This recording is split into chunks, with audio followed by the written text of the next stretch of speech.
ಕರ್ನಾಟಕದಲ್ಲಿ ಗೋ ಹತ್ಯಾ ನಿಷೇಧ ಕಾಯ್ದೆ ಇದೆ. ಇದ್ದಾಗಲೂ ಕೂಡ ನಿರಂತರವಾಗಿ ಗೋಹತ್ಯೆ ಆಗ್ತಾ ಇದೆ, ಗೋಕಳ್ಳತನ ಆಗ್ತಾ ಇದೆ, ಗೋಮಾಂಸವನ್ನು ಎಲ್ಲ ಕಡೆಗೆ ಕಳಿಸ್ತಾ ಇದ್ದಾರೆ. ಸೊ ಇದು ಭಾಳ ದೊಡ್ಡ ಪ್ರಮಾಣದಲ್ಲಿ ಒಂದು ಮಾಫಿಯಾ ಕೆಲಸ ಮಾಡ್ತಾ ಇದೆ. ಇದರ ಹಿಂದೆ ಕಾಂಗ್ರೆಸ್ನವರ ಅಪೀಸ್ಮೆಂಟು ಬಹಳ ದೊಡ್ಡ ಪ್ರಮಾಣದಲ್ಲಿ ಅಪೀಸ್ಮೆಂಟ್ ಮಾಡ್ತಾ ಇರೋದ್ರಿಂದನೇ ಇವತ್ತು ಈ ಗೋಹತ್ಯೆ ನಡೀತಾ ಇದೆ. ಗೋವು ಪೂಜಾ ಪ್ರಾಣಿ ಅಷ್ಟೇ ಅಲ್ಲ, ನಮಗೆ ಅನ್ನ ಹಾಕ್ತಾ ಇದೆ, ನಮಗೆ ಕೆಲಸ ಕೊಡ್ತಾ ಇದೆ, ನಮಗೆ ಔಷಧಿ ಕೊಡ್ತಾ ಇದೆ, ನಮಗೆ ಗೊಬ್ಬರ ಕೊಡ್ತಾ ಇದೆ. ಸೊ ಅದಕ್ಕೆ ನಾವು ಕಾಮಧೇನು ಅಂತ ಹೇಳಿ ನಾವು ಪೂಜೆ ಮಾಡ್ತಾ ಇರುವಂಥ ಆ ಪ್ರಾಣಿಗಳನ್ನೇ ಇವತ್ತು ಹತ್ಯೆ ಮಾಡಿ ಕೊಂದು ಹಾಕ್ತಾ ಇರುವಂಥದ್ದು ಇದು ಅಕ್ಷಮ್ಯ ಅಪರಾಧ. ಸಾವಿರಾರು ವರ್ಷದಿಂದ ಗೋಮಾತೆಯನ್ನು ನಾವು ರಕ್ಷಣೆ ಮಾಡ್ತಾ ಪೂಜೆ ಮಾಡ್ತಾ ಬಂದಂಥದ್ದನ್ನೇ ತಿನ್ನಬೇಕು ಅನ್ನುವಂಥ ಮುಸ್ಲಿಂ ಸಮಾಜದ ಹಠ ಇದು ಬಹಳ ದೊಡ್ಡ ಅಪಾಯಕಾರಿ ಅಂತನ್ನುವಂಥದ್ದು ನಾನು ಹೇಳ್ತಾ ಇದ್ದೀನಿ. ಇದು ನಿಲ್ಲಿಸಬೇಕು. ಗೋಹತ್ಯಾ ಕಾಯ್ದೆ ಇದ್ದಾಗಲೂ ಕೂಡ ಇದೆಲ್ಲ ನಡೀತಾ ಇರುವಂತಹದ್ದು. ಗೋಹತ್ಯೆ ವಿರೋಧಿ ಅಂದರೆ ಗೋಹತ್ಯೆ ಮಾಡಬಾರ್ದು ಅಂತ ಹೇಳಿ ಕಾಯ್ದೆ ಇದೆ. ಸೊ ಅಂಥ ಇದ್ದಾಗಲೂ ಕೂಡ ಇದು ಮಾಡ್ತಾರೆ ಅಂತಂದರೆ ಇದಕ್ಕೆ ಕಾಂಗ್ರೆಸ್ಸೇ ಕಾರಣ, ಕಾಂಗ್ರೆಸ್ಸಿನ ಕುಮ್ಮಕ್ಕು ಅಂತನ್ನುವಂಥದ್ದು ನಾನು ಹೇಳ್ತೇನೆ. ಇನ್ನು ಶಿವು ಉಪ್ಪಾರ್ ಈ ಗೋವಿನ ರಕ್ಷಣೆಗೋಸ್ಕರನೇ ಸಂಬಂಧಪಟ್ಟಂಥ ಅವನ ಕೊಲೆ ಮಾಡಿದರು. ಬೈಲೊಂಗಲ್, ಕಿತ್ತೂರು ಈ ಎಲ್ಲ ಸಂತೆಗಳಲ್ಲಿ ಓಡಾಡಿ ಗೋವಿನ ರಕ್ಷಣೆ ಮಾಡ್ತಾ ಇರುವಂಥ ಒಬ್ಬ ಅಮಾಯಕ ಶಿವು ಉಪ್ಪಾರ್ನನ್ನು ವ್ಯವಸ್ಥಿತವಾಗಿ ಕೊಲೆ ಮಾಡಿದರು, ಮುಚ್ಚಾಕಿದರು ಅಂತನ್ನುವಂಥದ್ದು ಈ ಸಂದರ್ಭದಲ್ಲಿ ಹೇಳ್ತೀನಿ.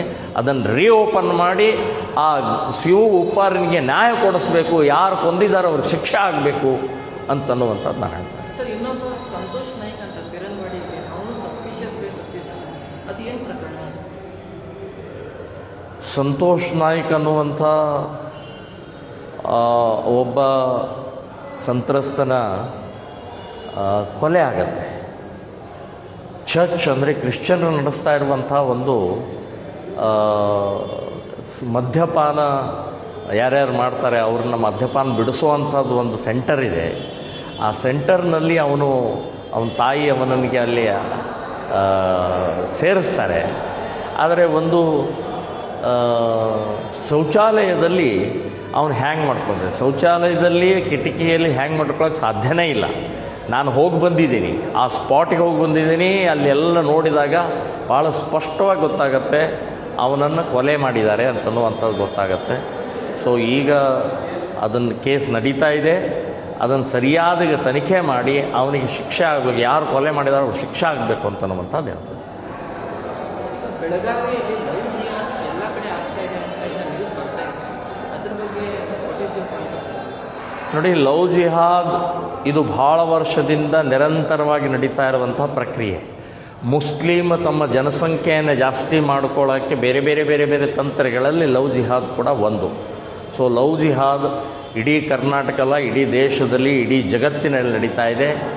ಮುಸ್ಲಿಮರು ಹಿಂದೂಗಳನ್ನು ಪ್ರೀತಿ ಪ್ರೇಮದ ಹೆಸರಿನಲ್ಲಿ ಹಿಂದೂ ಹುಡುಗಿಯರನ್ನು ವ್ಯವಸ್ಥಿತವಾಗಿ ಹಾರಿಸ್ಕೊಂಡು ಹೋಗ್ತಾ ಇದ್ದಾರೆ, ಬುರ್ಕ ಹಾಕಿಸ್ತಾ ಇದ್ದಾರೆ, ಗೋಮಾಂಸ ತಿನ್ನಿಸ್ತಾ ಇದ್ದಾರೆ. ಇದರ ವಿರುದ್ಧ ಶ್ರೀರಾಮ ಸೇನೆ ಸಂಘಟನೆ ಸಹಾಯವಾಣಿ ಹೆಲ್ಪ್ಲೈನ್ ಡಿಕ್ಲೇರ್ ಮಾಡಿದೆ. ಸುಮಾರು 6,000 ಕಾಲ್ಗಳು ಬಂದಿದ್ದಾವೆ. ಅದರಲ್ಲಿ ಸುಮಾರು 1,500 ಹುಡುಗಿಯರು ನಾವು ಉಳಿಸಿದ್ದೀವಿ.